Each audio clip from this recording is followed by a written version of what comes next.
Jésù Kristi. Máíkẹ́lì mímọ́. Ọba tó bí sí ilẹ̀. Ilẹ̀ mú èso tó ra jáde. Òun náà ló mí sí igi gbígbẹ tó sì di igi tútù. Ọba tó mí sí àpáta tó ní ìtura jáde níbẹ̀. Ohun tí ọmọ rẹ̀ kó dání inú ilẹ̀ náà ti wá. Ẹni tí ó kó dání inú ilẹ̀ náà ló náà ti wá. Bá mi mí sàn ọmọ rẹ̀. Wọ́n wá lọ́dún yìí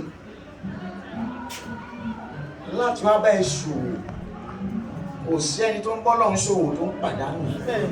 Má jẹ́ ká pàdánù owó. Má jẹ́ ká pàdánù ọmọ. Má jẹ́ ká pàdánù iṣẹ́. Má jẹ́ ká pàdánù ojú rere. Má jẹ́ ká pàdánù àánú. Iṣẹ́ yóò ní ìdíṣẹ́ mọ́. Ẹwà tó fún ọ má jẹ́ kó dì.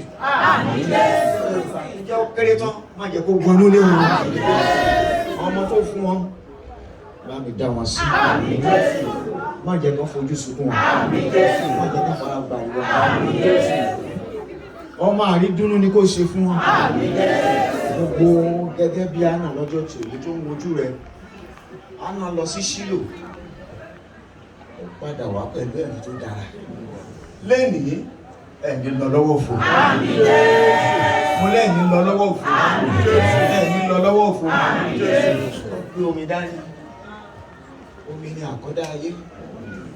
Ó máa ń tùbọ̀, ó máa ń túṣe. Má bá ti mú báyìí.